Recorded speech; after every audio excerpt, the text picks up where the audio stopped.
On the morning of the 14th of March, a punch clock with no power source stamped a blank time card at 6:22, the same minute it had stamped one every weekday for the previous 43 years.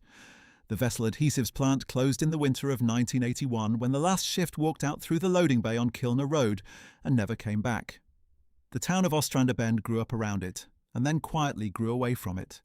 For decades, the building sat behind a chain-link fence, its windows going milk grey, the air inside holding that faint sweetness of dried hide glue that never fully leaves a place.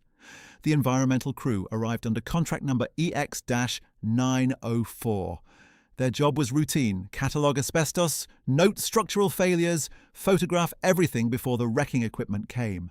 Lead surveyor Damaris Ochieng Vort noticed the first oddity on day 2. A grey steel time clock mounted near the old timekeeper's window was warm to the touch. 62 degrees in a building sitting at 49. "I put my hand on it because everything else was cold," she said later. "It hummed. There's nothing to hum. I checked the conduit myself. Cut. Rusted through." They assumed a co-worker was tampering with it, so on the 9th day they mounted 2 cameras, one facing the clock, one facing the only door into the timekeeping room. The overnight recording, file O-12, shows nothing enter and nothing leave. At 6:22, the arm of the machine descends, punches a fresh card, and releases it into the rack. No hand, no sound on the audio except a single, soft, mechanical bite.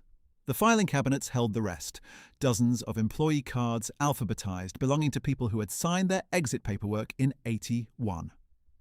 And behind those, one drawer of cards continuing forward in unbroken sequence year after year, all bearing the same worker number, 4711. The historian brought in to trace the property, a soft-spoken man named Ferdinand Oakhamp, pulled the surviving payroll ledgers from the county archive. Employee 4711 appears in every annual roster from 1982 onward. Name listed as O. Reichart. Position: maintenance, night. Each entry records a clock in.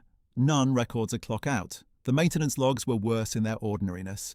Handwritten requests, decades apart, all in the same cramped script, asking for belt repairs and lubrication on the 3rd floor mixing line.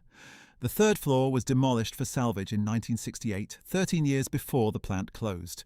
2 former night workers, tracked down through a union pension list, described hearing the mixers running after midnight in the 80s, a deep grinding through the floor. One of them, Wilhelmina Sarte, said only, "We didn't talk about it. You just didn't ask who was up there." By the 3rd week, the demolition labourers stopped entering the building.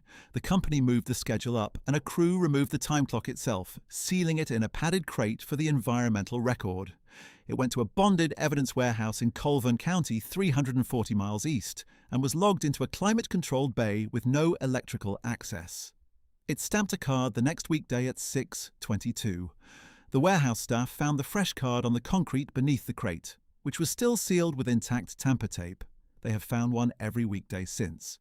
The cards are blank except for the impression of worker number 4711, which no one has entered into the machine, and which the machine has no memory to hold. Damaris Ochieng Vort declined to renew her contract. Ferdinand Oakhamp still requests the warehouse logs by mail. The most recent card, dated this past Monday, arrived with a second impression beneath the first, faint, as though someone had begun clocking out and stopped partway through.